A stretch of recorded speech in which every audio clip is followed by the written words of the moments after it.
O STF formou maioria para responsabilizar as redes sociais por conteúdos ilegais postados por usuários, mesmo sem ordem judicial. Até o momento, 6 ministros votaram favoravelmente, incluindo Gilmar Mendes, que criticou a atual legislação por permitir que plataformas permaneçam inertes frente a crimes cometidos em suas redes. A Janaína Camelo vai trazer as informações para a gente agora.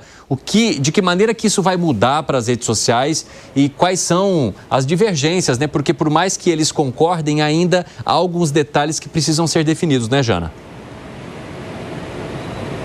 Exatamente, Evandro, porque por mais que eles tenham votado ali a maioria, né, para haver uma responsabilidade ali maior, mais rigorosa com relação às plataformas, pelos conteúdos que são publicados nas redes sociais, cada um dos votos tem uma singularidade. E aí agora os ministros, o que eles vão fazer? Eles vão sentar juntos para conversar, discutir essas divergências, discutir uma tese única e entrar num consenso. E aí saber como vai acontecer essa penalidade, como é que vai acontecer a fiscalização, enfim. Por exemplo, só para dar um exemplo, no voto do ministro Barroso e do ministro Zanin, eles fizeram ressalvas com relação a crimes contra a honra. Seria ali casos de injúria, de difamação. Então eles discutem, por exemplo, até que ponto uma ofensa numa publicação pode causar um dano. E aí a plataforma ser responsabilizada, né? Sem a necessidade ali de uma ordem judicial. O voto do ministro André Mendonça, por exemplo, ele disse que deve haver um regime específico com relação a marketplaces, como por exemplo a Amazon, que não deve ser igualada ali a uma rede social. Isso ele disse no voto dele na semana passada. E agora há pouco o ministro Dias Toffoli trouxe esse tema também à tona, dizendo ali, por exemplo, a Amazon, ela vende celulares que não são homologados pela Anatel. Então, isso também tem que ser discutido. Então, o que deve acontecer? Acabou de votar agora o ministro, está terminando de votar ainda, o ministro Alexandre de Moraes, é o 8º ministro aí a votar nesse julgamento e também ali, né, concordando com a maioria, então seria aí já um placar de 7-1. O voto divergente é apenas do ministro Alexandre de Moraes, ele entende que não deve haver uma responsabilidade maior das plataformas, apenas ali realmente se ela descumprir uma ordem judicial. E aí falta votar ainda o ministro Edson Fachin, havia a previsão dele votar ainda hoje. Não sei se isso vai acontecer, mas, por exemplo, a ministra Carmen Lúcia, ela está numa viagem internacional, então ela não vai votar por enquanto. E o ministro Cássio Nunes Marques, ele já adiantou para o ministro Barroso que ele quer pensar melhor antes de apresentar o voto dele. Ou seja, ele seria um possível pedido de vista para suspender o julgamento ou não, porque o ministro Barroso, nesses julgamentos assim que são mais complexos, ele entra em acordo ali com os ministros para dar um tempo no julgamento para eles discutirem exatamente ali as divergências e entrarem ali num consenso. A gente vai ouvir um trechinho, Evandro, do voto do ministro Alexandre de Moraes, do que ele falou agora há pouco, e ele disse o seguinte, ele disse que há um excesso criminoso no suposto exercício da liberdade de expressão, que vem se transformando em agressão, em crimes contra a democracia, racismo, homofobia. E aí ele disse que nesse julgamento não está se discutindo nenhuma limitação da liberdade de expressão, mas a responsabilização pelo abuso criminoso de expressão. A gente vai ouvir agora a fala do ministro. Diriam alguns que nós devemos ignorar totalmente, nos omitir totalmente, ignorar todos esses princípios e preceitos constitucionais protetivos contra a discriminação, contra o racismo, contra o nazismo, contra a homofobia, contra a tentativa de golpes de Estado, contra a agressão a crianças e adolescentes. Deveríamos ignorar tudo isso em nome da defesa de uma suposta entidade mitológica que seria a liberdade absoluta de expressão. A liberdade de cada um poder não dizer e se manifestar como bem entenda, mas uma mitológica liberdade absoluta de expressão de cada um poder prejudicar o outro como bem entender, sem poder ser responsabilizado desde que faça pelas redes sociais. Se fizer No mundo real, não, aí não pode. Evandro, o ministro Edson Fachin começou a ler ali o seu voto também, não sei se ele pretende concluir esse voto dele hoje, e aí a expectativa aí sobre o que o presidente da corte, o ministro Luiz Roberto Barroso, vai decidir no final aí dessa sessão de hoje, se retoma alguma sessão desse julgamento na semana que vem ou se já interrompe esse julgamento para eles poderem discutir e entrar num consenso. Valeu, Jana. Agora há pouco, o ministro Edson Fachin, inclusive, também pediu mais tempo para análise. A Janaína Camelo mandou a atualização para a gente aqui e vai apresentar o voto dele no dia 25 de junho. Então, o ministro Edson Fachin, mas sinalizando também que deve acompanhar o voto dos outros ministros que defendem que as redes sociais sejam responsabilizadas. Alguma novidade para você nessa decisão, Alan Galli? Não, nenhuma novidade. Eu acho que isso abre o precedente para a censura prévia, à medida que as plataformas, as redes sociais vão evitar processos jurídicos e, na dúvida, qualquer crítica será alvo de questionamento e eles vão tirar previamente essas críticas. E aí, o meu ponto de divergência com o Zé. Eu concordo com o Zé que há algoritmos que impulsionam determinadas opiniões numa direção, mas ainda você tem a liberdade de você se expressar, né? E dependendo do seu posicionamento, o alcance pode ser grande, o alcance pode ser menor numa outra postagem, mas ainda há alguma liberdade. A partir do momento que prevalecer essa decisão, Evandro, aí acabou. Por quê? Porque qualquer crítica, se eu vou lá e critico o Zé, né? E faço uma crítica ao Zé, exemplo, né? O Zé recorre à rede social e fala, opa, peraí, isso é uma fake news, isso é uma desinformação, isso é calúnia contra mim. A rede social, ela vai querer ter esse ônus, Evandro, de correr o risco de tomar um processo e de gastar com advogado? Não. Vai tirar previamente. Então, eu acho que gera um ambiente que a gente caminha para uma censura prévia. Zé Maria Trindade, você concorda que seria um ambiente ou um risco de censura? Não, não é censura. Primeiro, esse debate não tem nada a ver com a internet, né? O debate é sobre as plataformas digitais. E veja bem que a justiça é tão lenta que ainda está julgando coisa lá do Orkut. Muita gente que vai ouvir isso aí não sabe nem o que é Orkut. Mas, enfim, são as plataformas digitais. Tanto é assim que houve um debate ali sobre outros, vamos dizer, veículos, como, por exemplo, o WhatsApp. O WhatsApp não vende publicação, vende o contato de ponta a ponta, criptografado e tal, como eles dizem, então ele não tem responsabilidade. Você manda para fulano e fulano recebe, é como um telefonema, por exemplo. Então, eu entendo que o WhatsApp, por exemplo, e outros, o Telegram, por exemplo, não é isento. Agora, a plataforma é uma vitrine e o dono da plataforma, ele coloca lá o que ele quer na vitrine. Quem abre uma página lá não é dona da página, a página é dela. Eu acho que todos deveriam abrir o .com.br, né? www.fulano.com.br. Aí sim, ninguém pode fazer censura prévia. Agora, quem é que faz a censura prévia? É a plataforma. E eu dou a ela esse direito. Ela que criou o algoritmo, ela que criou a plataforma, ela é dona da plataforma. Ela faz o que quiser nessa plataforma dela. E eu vejo, inclusive, desobediência ao Código de Defesa do Consumidor. Porque eu entendo que a partir do momento que você entra numa plataforma e assina, mesmo que eletronicamente, um contrato de adesão, você se transforma em um consumidor, você não é dono de uma página, você é um consumidor desta plataforma. E ela teria que seguir o Código de Defesa do Consumidor. O que seria? Não pode te tirar. Hoje uma plataforma pode... Não, a partir de amanhã você não tem mais nada aqui não. E tira a página que você acha que é sua. Acabou, acabou. Outra prova de que a plataforma é dona de tudo. Se amanhã uma plataforma dessa fala assim, olha, não vou mais operar, como fez com o Orkut. Não vou mais operar. Tchau. Fechou, todo mundo foi embora. Acabou. Então, olha como é um debate louco.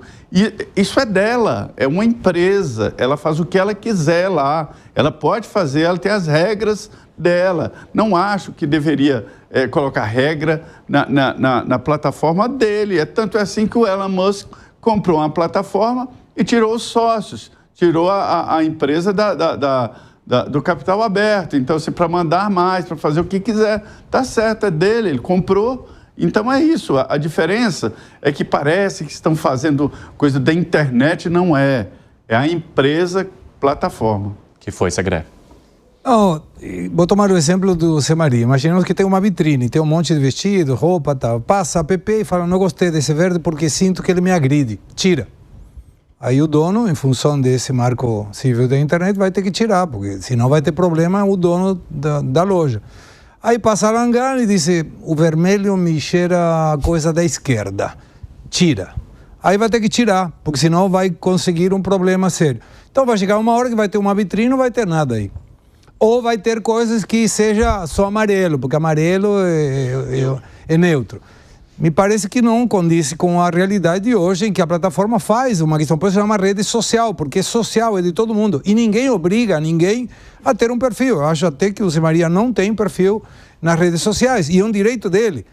Mas eu tenho um perfil, eu gosto de colocar o que eu quero. E quem quer, me lê, quem quer, escuta, quem quer, assiste, quem não quer, não assiste. Eu não obrigo a ninguém a me escutar, a me ler ou me assistir. A única questão que o Zé coloca é que mesmo talvez as pessoas que não queiram te acompanhar, o algoritmo pode jogar o seu conteúdo para elas. Mas ele não precisa abrir, não abre obrigatoriamente. Eu recebo um monte de coisa, coloco na lupinha, aparece um monte de vídeos. Ele não será obrigado a retirar não, Segré. Como não?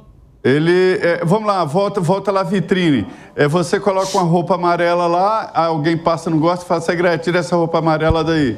Você fala, não, a vitrine é minha, eu deixei o que quiser, então vou te processar.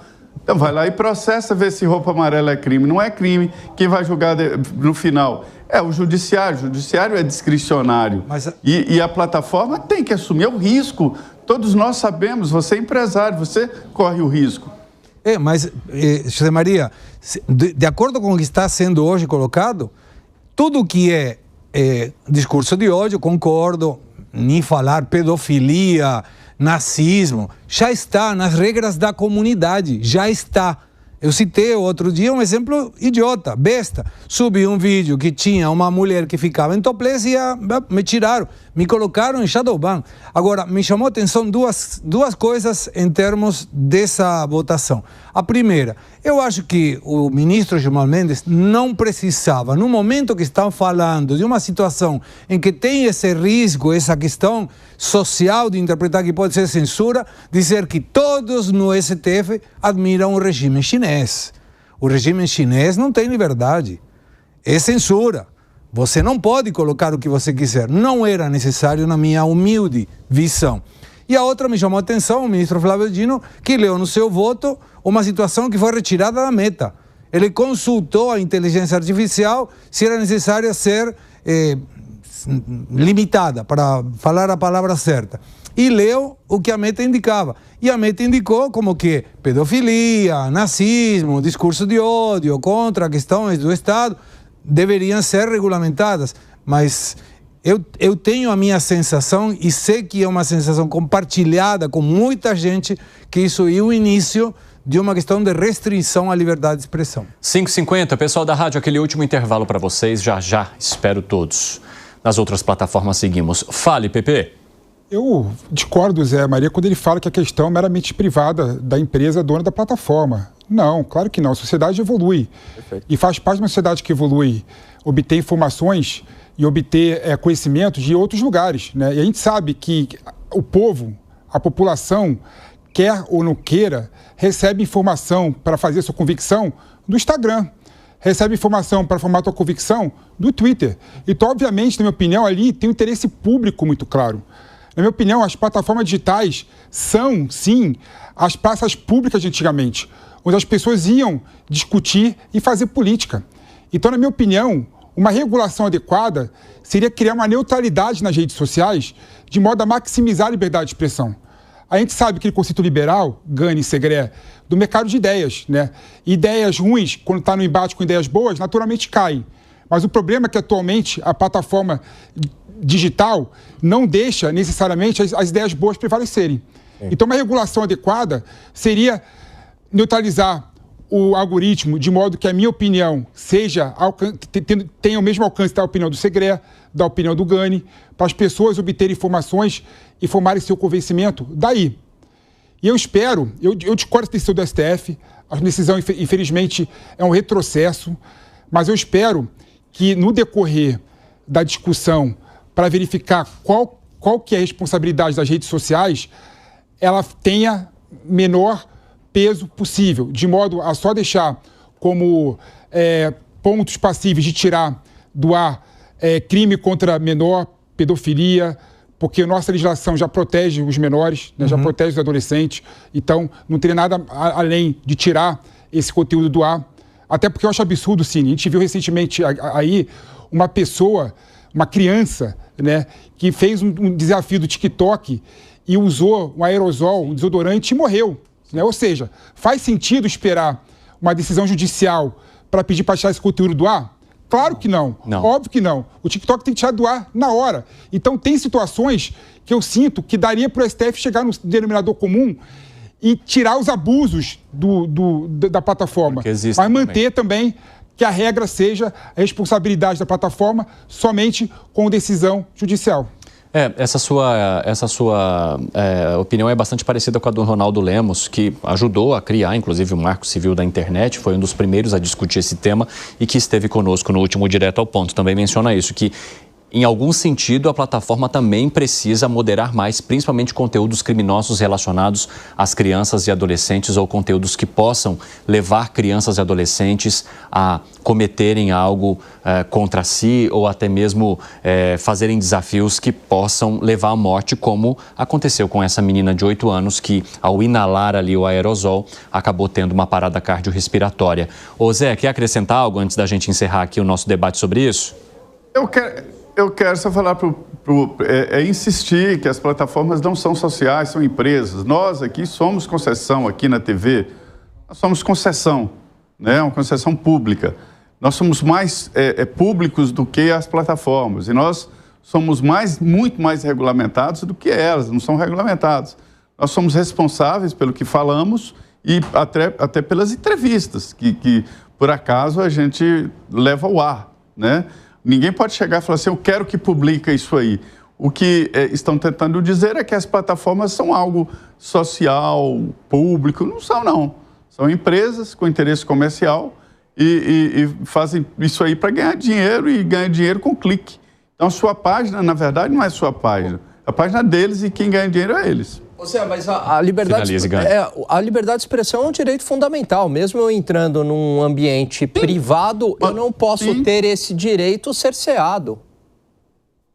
Não, mas o direito da informação é da plataforma. A plataforma é dona do local. Não é dona do local. Se você quiser direito de expressão, você vai lá no www.alan.com.br, você terá total liberdade. Não tem mesmo alcance, Zé.